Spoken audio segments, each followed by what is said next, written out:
ज्या माजी महापौर मुंबईचे राहिलेले आहेत त्यांच्यावरती गंभीर आरोप केला आहे.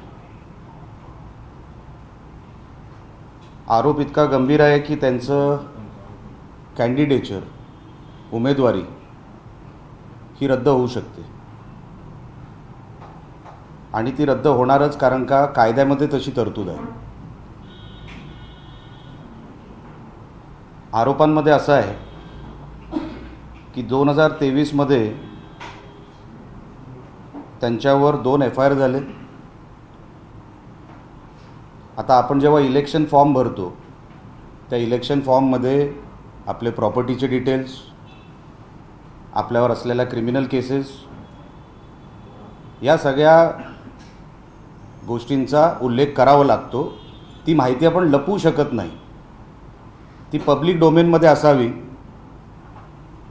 आणि पब्लिक डोमेनमध्ये उमेदवार आपला श्रीमंत आहे, गरीब आहे, क्रिमिनल आहे, फ्रॉड आहे की नाही, हे सगळं त्या निवडणूक ॲफिडेव्हिटमध्ये टाकावं लागतं. 2 क्रिमिनल FIR श्रीमती किशोरीताई पेडणेकर यांच्यावर दाखल होऊनसुद्धा त्यांनी त्याचा उल्लेख त्यांच्या इलेक्शन फॉर्ममध्ये केलेला नाही. आता कायद्यामध्ये तरतूद अशी आहे आणि सुप्रीम कोर्टाचं पण त्याच्यामध्ये डायरेक्शन आहे. त्यामध्ये कायद्याची तरतूद म्हणजे RPA representation of people's act 125A. त्यामध्ये जर कोणी मिसगायडेड इन्फॉर्मेशन दिली आहे, माहिती लपवायचा प्रयत्न केला आहे, तर सुप्रीम कोर्टाने 2012 मध्ये एक डायरेक्टिव्ह दिला आहे. त्या डायरेक्टिव्हमध्ये त्या कॅन्डिडेटचा असं 2012 मध्येच ऑनरेबल सुप्रीम कोर्ट यांनी डायरेक्शन दिलेले आहेत. असं असूनसुद्धा श्रीमती किशोरीताई पेडणेकर माजी महापौर आणि ज्या आता वरळीमध्ये उभाटाच्या वॉर्ड नंबर 199 च्या कॅन्डिडेट आहेत, त्यांनी ही इन्फॉर्मेशन लपवली. आपण कायदेशीर तक्रार देखील केलेली आहे. सन्माननीय सोमय्यांनी त्याच्यावरती रिटर्निंग ऑफिसर जे आहेत त्यांच्याशी बोलून त्यांनाही तक्रार दिलेली आहे. आणि आम्हीसुद्धा ह्या विषयाचा पाठलाग जर कोर्टामध्ये जावं लागला, सुप्रीम कोर्टापर्यंत जावं लागलं, तरी आम्ही ते करणार आहोत. कारण का 101% किशोरीताई ह्या फॉर्मच्या प्रकरणामध्ये डिस्क्वालिफाय होणार. ही काळ्या दगडावरची रेघ आहे. त्यांना आता कोणच वाचू शकत नाही.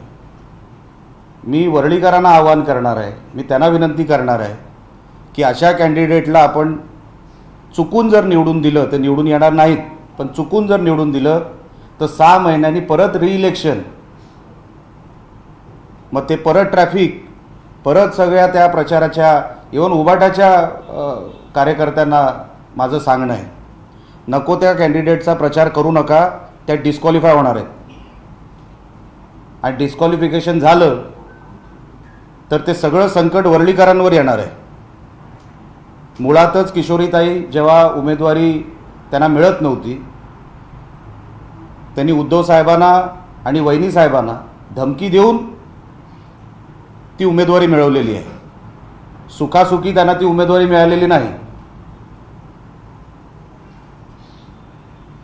की मी सगळंच बाहेर काढीन, कोविडच्या काळामधलं मला सगळं माहिती आहे, ही धमकी देऊन शेवटच्या टप्प्यामध्ये सन्मान्य उद्धव साहेबांना आणि वहिनी साहेबांना ब्लॅकमेल करून स्वतःची उमेदवारी मिळवली. आणि आज त्यांचं भांडं फुटलं उमेदवारीचं. आणि म्हणून आज ह्या प्रेस कॉन्फरन्समध्ये आपल्याला सांगण्याचं तात्पर्य एवढं की हा फ्रॉड आहे. किशोरीताईंनी कोविडच्या काळामध्ये जे जे काय केलं, म्हणजे फ्रॉड पण कसं आहे बघा. FIR कसली झाली आपण कदाचित ती वाचली असेल, पण जरी ज्यांनी वाचली नसेल मी तुम्हाला फक्त त्याचं ब्रीफ देतो. जी FIR झाली आहे 4/8/2023ला, ज्या FIRवर त्या जामिनावर बाहेर आहेत, ह्या FIRवर. आता कोविडच्या काळामध्ये त्या बॉडी बॅग असतात ज्या डेड बॉडीना हे करतात, डेड बॉडी ठेवतात त्याच्यामध्ये. त्याची किंमत, एक बॉडी बॅगची किंमत होती 1600 रुपये. मॅडमनी घेतली, पेडणेकर मॅडमनी ती विकत घेतली 6719 रुपयाला. हा तो FIR आहे. आणि अशा हजारो बॉडी बॅग इन्फोटेक कंपनीकडून विकत घेतल्या, म्हणजे एका प्रायव्हेट कंपनीतून विकत घेतल्या. जेव्हा 1600 रुपये किंमत आहे, तुम्ही एक बॅग 6719 रुपयाला विकत घेतली, म्हणजे किती पट आणि त्याच्यामध्ये कसे फ्रॉड झाले हे त्या FIRमध्ये आहेत. नंतर दुसरी FIR 14/1/2023ची आहे, जी एका SRA प्रकल्पाची आहे. SRA घोटाळा झालेला आहे आणि तक्रारीनंतर त्यांच्यावर तो FIR झाला. आता अशी व्यक्ती महानगरपालिकेमध्ये जेव्हा जाईल तेव्हा ती सेवा करायला जाईल की ती लुटायला जाईल महानगरपालिका, हे आता आपल्याला विचार करण्यासारखं आहे. मी हा विषय आपल्यासमोर ठेवलेला आहे. किशोरीताई यांना आम्ही विनंतीच करणार आहोत, तुम्हीच काहीतरी माणुसकी ठेवून आपण ह्या प्रक्रियेतून स्वतःच बाहेर व्हावं. आम्हाला वरळीकरांना संकटात टाकायचं नाही. परत 6 महिन्यानंतर निवडणूक घेऊन आपण आत्ताच ह्या विषयाचा खुलासा करावा. आणि आम्ही तर सुप्रीम कोर्टापर्यंत जाणार आहोत. सोमयाजी त्यांच्या मार्गाने चाललेत, आम्ही आमच्या मार्गाने हा विषय कसा हाताळायचा तो आम्ही हाताळणार आहोत. आणि मी तुम्हाला कायद्यामध्ये जी तरतूद आहे ती सांगितली. श्रीमती किशोरीताई पेडणेकर वरळीच्या उमेदवार उभाटाच्या 199मधून ह्या 100% डिस्क्वालिफाय होणार. जर चुकून त्या निवडून आल्या तर ते निवडून येणार नाहीत. पण इतका हा मोठा गंभीर हा मॅटर आहे की ह्याच्यामध्ये त्यांना आता डिस्क्वालिफिकेशनपासून कोणच वाचू शकत नाही. हा विषय आणि इतर कुठल्याही विषयावर आपल्याला प्रश्न विचारायचे असतील आपण विचारू शकता. आणि FIRची कॉपी पण आहे माझ्याकडे, जर कोणाला FIR हवी असतील तर. सर, मतदान 15 तारीखला होत आहे, अवघे 8 तारीख आहे, अवघे 7 दिवस राहिले. तर तुम्ही निवडणूक आयोगाला लेटर दिलं, मतदानाच्या आधी सगळ्या गोष्टी तात्काळ करायला हव्यात, त्यांची उमेदवारी अर्ज बाद करावं असं वाटतं का? किंवा बघा, रिटर्निंग ऑफिसरला तशी तरतूद नसते जे मला माहिती आहे. रिटर्निंग ऑफिसर फक्त फॉर्म घेऊ शकतो. आपल्याला जर आठवत असेल, मी हेच मालवणला देखील म्हणत होतो की रिटर्निंग ऑफिसरचे मग अधिकार काय, फक्त फॉर्म घेण्यापुरतंच असतं की त्याच्यामध्ये काही वेगळं पण अधिकार असतात. पण मला आजपर्यंत जे काय माझा अनुभव सांगतो, फक्त रिटर्निंग ऑफिसर फॉर्म घेणं, त्याच्यामध्ये कुठलीही कॉलम ब्लँक राहता कामा नये, एवढं बघण्याच्या पलीकडे रिटर्निंग ऑफिसरकडे काय अधिकार असतात असं मला वाटत नाही. असं जरी असलं, माझा अनुभव, आम्ही कोर्टामध्ये जाणार. आणि सुप्रीम कोर्टाने डायरेक्शन दिलेले आहेत. 2012ची आमच्याकडे ऑर्डर आहे. सुप्रीम कोर्टाने काय म्हटलं आहे की एक जरी कॉलम ब्लँक राहिलं तरी तो फॉर्म डिस्क्वालिफाय झाला पाहिजे. हे तर मिसगायडेड इन्फॉर्मेशन आहे, इन्फॉर्मेशन लपवलेली आहे. हा क्रिमिनल ऑफेन्स आहे. आणि एक क्रिमिनल ऑफेन्स तुम्ही, गव्हर्नमेंट डॉक्युमेंट तुम्ही लपवलेला आहे. आणि म्हणून आपल्याला हा गंभीर मॅटर असल्यामुळे जरी आम्हाला रिटर्निंग ऑफिसरनी ह्याच्यावर न्याय दिला नाही, आम्हाला विभागीय आयुक्तांनी ह्याच्यावर न्याय दिला नाही, आम्ही कोर्टामध्ये जाणार. सायनमध्ये भाजपचा एक उमेदवार आहे. कोणाचा? सायनमध्ये भाजपचा उमेदवार आहे. हां. त्यांनातून प्रचार करताना तुमचा जो उमेदवार आहे त्या विरोधात 50 खोके एकदम खोके अशा प्रकारची प्रचार रॅली सुरू असताना, समोरून जात असताना त्यांनी असं वक्तव्य केलेलं आहे. तर आता कोणतरी टपोरी काहीतरी बोलतो आणि ते प्रश्न तुम्ही मला विचारता. मी कशाला अच्छा हे खरं आहे की खोटं हे मला माहीत नाही. तुमचा आधार जो काय तुम्ही मला विचारताय, मी बांधील नाही ना साहेब. या कोणतरी काहीतरी क्राऊडमध्ये बोलतं, अशा रोज घोषणा कुठेतरी यामध्ये देशभरात होत असतील, मला माहीत नाही. अशाच नाही म्हणत आहे, इतर कुठल्याही घोषणा. महायुतीत अशा प्रकारचा संभ्रम आहे का? अजिबात संभ्रम नाही. अशा प्रकारचं- कोणतरी काय हो, संध्याकाळचा माणूस काहीतरी बोलतो म्हणून तुम्ही एवढं गांभीर्याने घेता असं काय नाही. आमच्या मुलाखती संजय राऊतांनी घेतल्या. काय म्हणताय? राज ठाकरेंनी उद्धव ठाकरे यांची मुलाखत संजय राऊतांनी घेतली. त्या मुलाखतीत सुद्धा राज ठाकरेंनी कॅल्क्युलेशन लावलं की 50 कोटी इंटू 40 अशा पद्धतीने 2000 कोटी नेमके कसे आले, ते आमदारांना कशा पद्धतीने दिले गेले असा एक प्रश्न त्या मुलाखतीच्या माध्यमातून निर्माण केलेला आहे. बघा, मी राजसाहेबांवर तसं काय बोलणार नाही, पण साहेबांना हा प्रश्न आत्ताच आठवला काय मुंबई महानगरपालिकेच्या तोंडावर? आतापर्यंत काय होतं? कुठे होते साहेब? बेपत्ता तर नव्हते ना, महाराष्ट्रातच होते ना. निवडणुकीच्या तोंडावर तुम्ही वाटेल ते आरोप कराल म्हणजे तुम्हाला मुंबईबद्दल काहीच माहीत नाही. तुम्हाला मुंबईबद्दल आस्था नाही. मुंबईच्या विषयांवर बोला. आमचं म्हणणं आहे, तुमच्याकडे जर हे 50 खोक्यांचं जर काही तुमच्याकडे पुरावा असेल, अहो इन्कम टॅक्स आहे, सगळ्या डिपार्टमेंटमध्ये एक तक्रार तर करा. कुठे तक्रार केली राजसाहेबांनी? मीडियासमोर बोलणं सोपं आहे हो. अच्छा, दिलेल्याचा पुरावा तर द्या. 100% कारवाई करू आम्ही. आणि मुंबई महानगरपालिकेच्या निवडणुकीच्या वेळेला तुम्ही मुंबईला काय देणार ते सांगा. तुम्ही कुठल्या हेडखाली मुंबईचं डेव्हलपमेंट कराल ते सांगा. ज्यांना फायनान्स कळत नाही, ज्यांना महानगरपालिकेची कुठली ॲडमिनिस्ट्रेटिव्ह पॉवर कळत नाही, त्यांनी फक्त राजकीय ह्या विषयांना हात घालून ते लोकांना वेगळ्या वळणाकडे न्यायचा प्रयत्न करतायत. पण लोकांनी मुंबईचं मन बनवलं आहे. यावेळेला महायुतीबरोबर मुंबई राहणार 100%. जे सत्तेत आहे ते मुंबईकर नाही, त्यामुळे मुंबईकरांचे प्रश्नच त्यांना माहिती नाही. अशा प्रकारचा दिल्या इंटरव्ह्यूमध्ये काय म्हणतायत? जे सत्तेत आहेत जे सत्तेत आहे ते मुंबईकर नाहीये, त्यामुळे मुंबईकरांच्या जे समस्या आहेत, प्रश्न आहेत, ते त्यांना कळतच नाहीये. अशा प्रकारचं देखील मुंबईच्या नागपूरच्या तुम्हाला कळलं ना, तुम्ही काय उखाडलं? तुम्ही काय केलं? अहो म्हणजे तुम्ही मला एक सांगा, असं माणूस, एवढ्या मोठ्या लेवलवरचा माणूस असं बोलू शकतो? आपण महाराष्ट्रवासी आहोत, महाराष्ट्र एक आहे. ही कुठली पद्धत झाली बोलायची? म्हणजे तुम्ही इतके मुख्यमंत्री जे काय होऊन गेले, तुम्ही आता डिवाइड करणार त्यांना? म्हणजे तुम्हीच केलं सगळं, बाकी कोणी काय केलं नाही. चला ते सोडून द्या, महाराष्ट्र एक आहे. तुम्ही काय केलं? तुम्ही एक वास्तू मला सांगा जी या ठाकरे कंपनींनी निर्माण केली.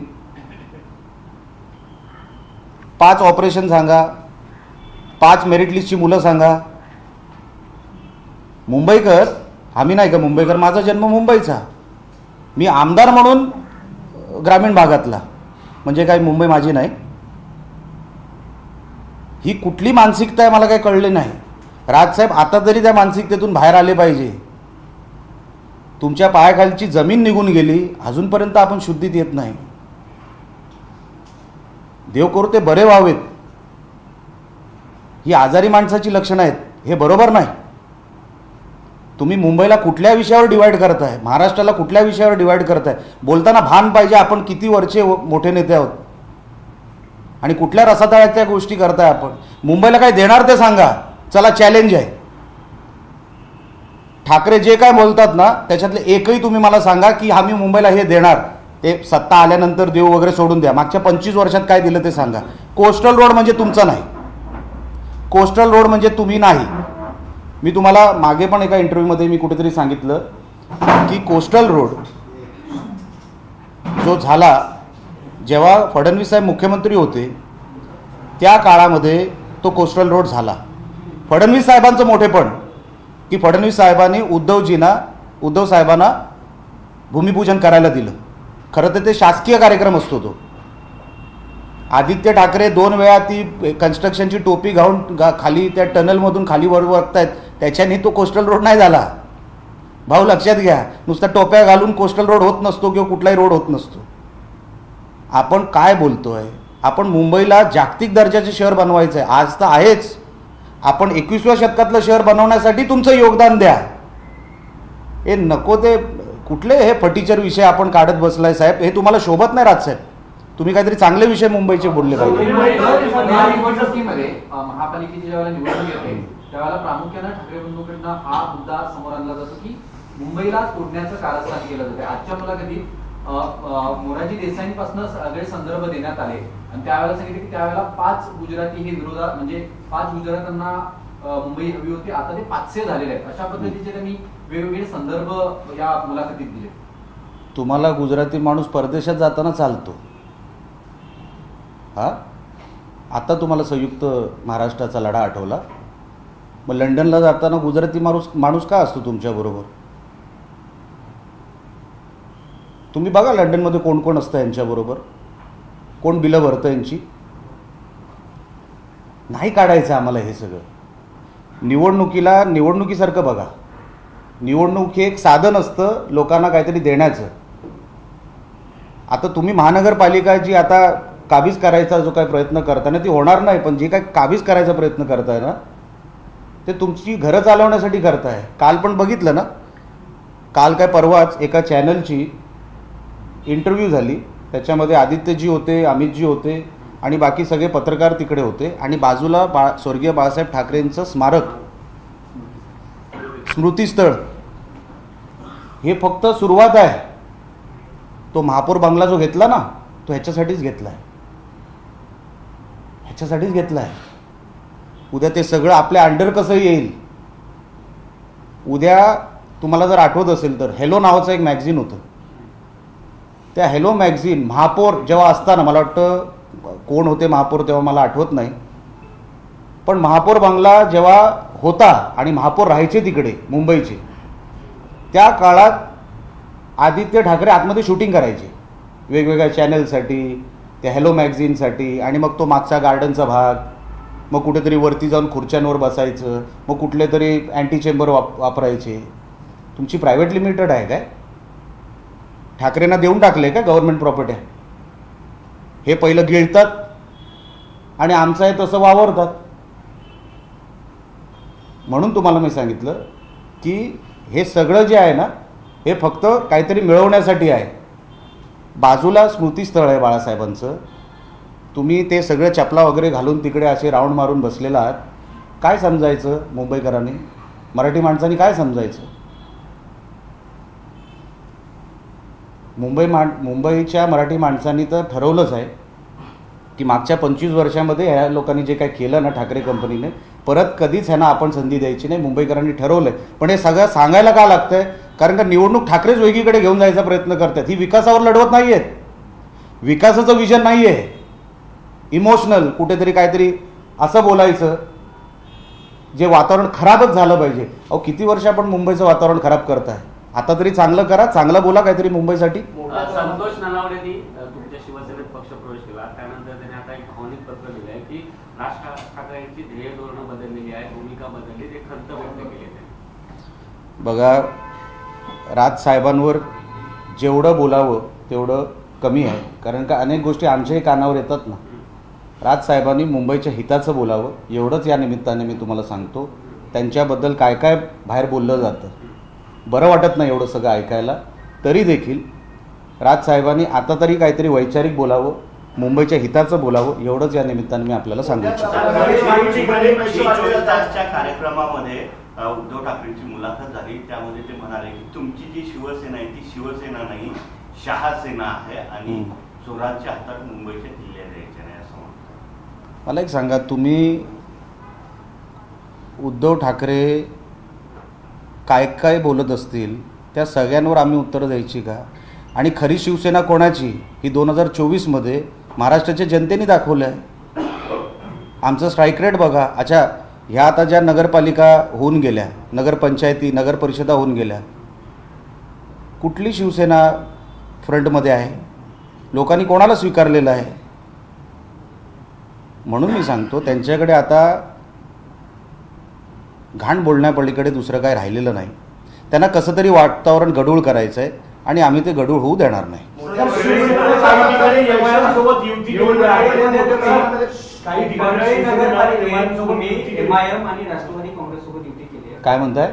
परळीमध्ये एमआयएम आणि राष्ट्रवादी काँग्रेससोबत युती केली आहे. यावरून आता अंबादास दानवेंनी ट्विट करत तुम्हाला प्रश्न उपस्थित केले की ज्यासाठी तुम्ही बंड केलं, तुमचे जे विचार तुम्ही घेतलाय त्याचं आता काय झालं? अंबादास दानवे सध्या रिकामटेकडे आहेत. त्यांना हे सगळे विषय ते सत्यता कधी शोधून ट्विट वगैरे करत नाही. त्यांच्याकडे भरपूर वेळ आहे म्हणून ते ट्विट करतात. ऐकून घ्या, माझं पूर्ण झालेलं नाही. असं जर काही स्थानिक पातळीवर झालं असेल, आम्ही साहेबांना सांगून त्या गटातून बाहेर पडणार. जर स्थानिक पातळीवर झालं असेल तर मला माहीत नाही, मी तुमचं प्रश्न आहे, तुमचा जो प्रश्न आहे त्याच्यावरती उत्तर दिलं. जर माझी खात्री असं झालेलं नाही, पण जर झालं असेल तर आणि गट स्थापन झाला असेल तर बघा, ह्या प्रक्रियेमध्ये गट स्थापन व्हावा लागतो. ज्या गटामध्ये जर आमचा पक्ष असेल तर पाठिंबा जाहीर होतो, जर गटामध्ये नसेल तर पाठिंबा जाहीर होत नाही. मला माहिती काढू दे, मी माहिती घेतल्यानंतर आपल्याशी बोलीन. तुम्ही म्हणताय की पेडणेकरांच्या विरोधात सुप्रीम कोर्टात जाणार, पण या अगोदरचा इतिहास बघता सुप्रीम कोर्टाने अशा निर्णयावर लगेच निर्णय देण्याने खूप वेळ घेतला. ते अमोल कोल्हे असतील, अशोक चव्हाण, अशा अनेक उदाहरण, सोलापूरचे खासदार असतील, लवकर निकाल दिले गेले नाही. मग आता काय सुप्रीम कोर्टाला चॅलेंज करू? मोठ्या प्रमाणामध्ये पैसे हे निवडणुकीमध्ये वाटले जात आहेत, त्यामुळे आता राज ठाकरे यांनी म्हटलंय की सावधपणे पाऊल उचललं पाहिजे. तुम्हाला हवेत का? काय अर्थ होतो याचा? मुंबईकर सावध आहे म्हणून यावेळेला महायुती निवडून येणार आहे, लक्षात ठेवा. आणि मुंबईबद्दल एवढंच जर काळजी होती ना तर राजसाहेबांनी भरपूर करण्यासारखं होतं. मला वाटतं त्यांचा पक्ष आता 18-20 वर्ष झाला असेल त्यांचा पक्ष काढून. या 18-20 वर्षामध्ये आपण मुंबईला काय दिलं हे मुंबईकर बघून आहेत ना. आपले नगरसेवक जेव्हा निवडून आले होते तेव्हा आपल्या नगरसेवकांनी मुंबईला काय दिलं? रस्त्यावर वसुली कोण करतो? रिक्षावाले असतील, भाजीवाले असतील, त्यांच्याकडून पैसे कोण घेतो आहे मुंबईमध्ये? कुठला पक्ष घेतो आहे? राजसाहेबांना माहीत नाही. मनसेचे पदाधिकारी जे काय खाली वसुली करतात राजसाहेबांना माहीत नाही. राजसाहेब काय बोलू दे, खालची जी त्यांची संघटना आहे ना ती खाली वसुली कशी करते, किती पैसे जमवते, घरं कशी चालतात, शाखा कशा चालतात, एकदा राजसाहेबांनी कधीतरी खाली लक्ष द्यावं. खाली म्हणजे स्वतःच्या संघटनेकडे, म्हणजे त्यांना कळेल संघटनेमध्ये जे काय राहिले त्यांचे उरले सुरले ते कलेक्शन मीटरवर आहेत. कोण काय तुम्हाला काय मुकेश अंबानीच्या रिलायन्स कंपनीमध्ये कोण नोकरीचा वाटतो काय मनसैनिक तुम्हाला? मला त्याच्यावर जायचं नव्हतं, पण तुम्ही रोज उठून नुसतं टीका करणार पण मुंबईच्या हिताचं काही बोलणार नाही तर मग राग येतो. राजसाहेबांकडून ही अपेक्षा नव्हती. राजसाहेबांनी जसं अनेक वेळेला एक मॉडेल समोर ठेवला तसं तुमचा मुंबईचा मॉडेल काय हे सर समोर ठेवला असतं तर बरं झालं असतं. नको ते टीका. आता 25 वर्ष कोण होतो? राजसाहेबांचे अनेक रील काढा, ते स्वतः उद्धव साहेबांबद्दल काय काय बोलले ते ऐका. आम्ही नाही बोललो. आज फक्त तुम्ही त्यांच्याबरोबर गेलात म्हणून तुम्ही आमच्यावर टीका करताय. हे शोभतं राजसाहेब आपल्याला? मला तोच विषय कळला नाही त्यांचा. ठाकरे कुटुंब शाखांना भेटी देत आहेत. मग उद्धव ठाकरे, रश्मी ठाकरे असतील, तेजस ठाकरे असतील, आदित्य ठाकरे, इकडनं राज ठाकरे, अमित ठाकरे सगळेच शाखांना भेटी देत आहेत की राज ठाकरे सातत्यानं प्रत्येक शाखेच्या ठिकाणी जाऊन आवाहन करतात की 11 तारखेला शिवाजी पार्कवरती या अनेक गोष्टी मला सांगायच्या आहेत. होय ना. ते मागे तुम्हाला आठवतं का राजसाहेब बोलले होते, सगळीकडे बॅनर मुंबईमध्ये लागले होते की मला तुमच्याशी काहीतरी बोलायचं आहे. मला वाटतं सोमय्या ग्राउंडवर त्यांची ती सभा झाली होती. सभेमध्ये सांगितलं आता मी निवडणुकीत उतरणार आणि नंतर माघार घेतला होता. असे आमचे राजसाहेब आहेत. त्यांचं फिक्स काय नसतं, एवढं सिरियसली घेऊ नका.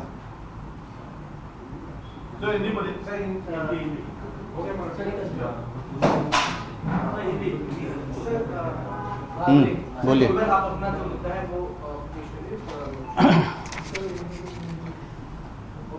कल एक्स एमपी किरीट सोमैया जी ने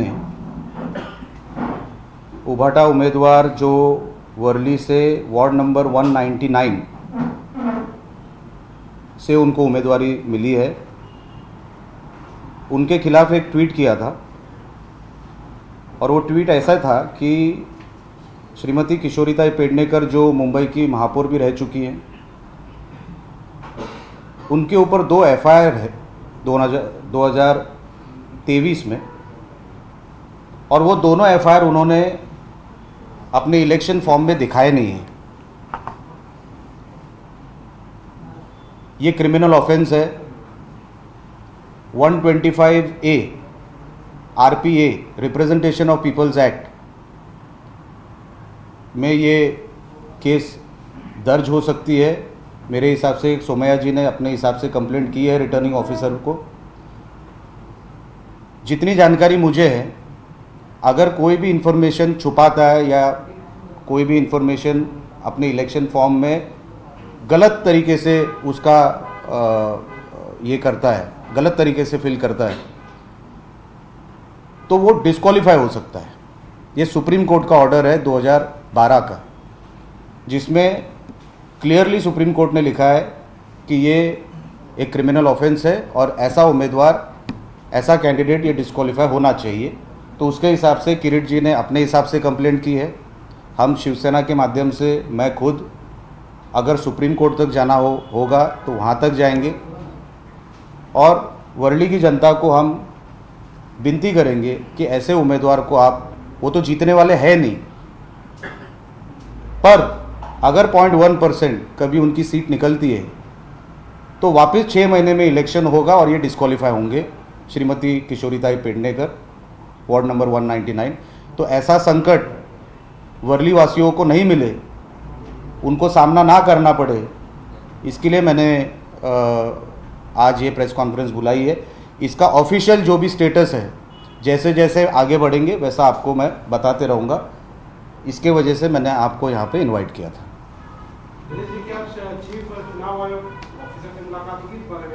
पहले रिटर्निंग ऑफिसर के साथ पत्र व्यवहार जो है वो शुरू है।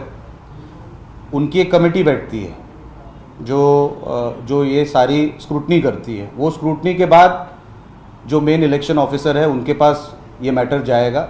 अगर उन्होंने डिसीजन जो कि उनके परव्यू में है, अगर नहीं है तो हमको कोर्ट जाना पड़ेगा। केस क्या है? केस ऐसी है कि 2023 4/8/2023 जो एफआईआर दर्ज हुई है श्रीमती किशोरी पेडनेकर जी पे, वो बॉडी बैग को लेके है। जो कोविड के वक्त जो बॉडी बैग की ऑर्डर दी गई वो इन्फोटेक कंपनी को दी गई, और वो इन्फोटेक कंपनी जो मार्केट वैल्यू है एक बॉडी बैग की वो 1600 रुपये है। इन्होंने इन्फोटेक कंपनी से 6719 रुपये में खरीदी। ये एफआईआर दर्ज है, ये एफआईआर की कॉपी है, प्रेस के बाद आप एक कॉपी ले लीजिए।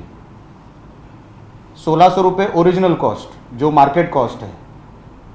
अभी इसमें से सारी मलाई इन लोग ने खाई, सारा फ्रॉड किया, वो कीमत पहुंच गई 6719 रुपये पे। दूसरी एफआईआर है 14/1/2023 जो एसआरए का घोटाला है।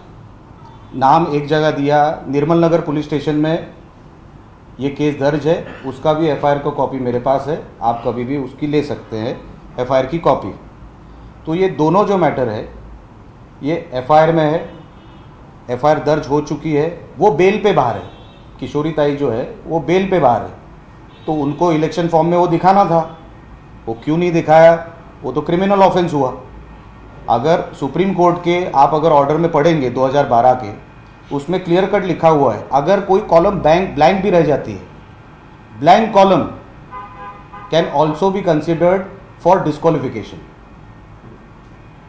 ये पावर्स रिटर्निंग ऑफिसर के पास है कि नहीं मुझे पता नहीं, मेरे हिसाब से नहीं है। मुझे डिविजनल कमिश्नर के पास जाना पड़ेगा, डिविजनल कमिश्नर के बाद शायद मुझे कोर्ट जाना पड़ेगा। वो सारी प्रोसीजर सुप्रीम कोर्ट तक मैं करूँगा। इसीलिए मैंने वर्ली के जनता से हाथ जोड़ के विनती की है आप ऐसे उम्मीदवार के बारे में ना सोचें जिनके वजह से वापस 6 महीने में इलेक्शन लग सकती है। ये तो 100% डिस्क्वालीफाई होने वाली है श्रीमती किशोरीताई पेडनेकर, 101%, क्योंकि रूल बोलता है, और रूल जो है वो बताने का काम मैंने आज पीसी में किया। इसका फॉलोअप जैसे होगा मैं आपको बताते रहूँगा।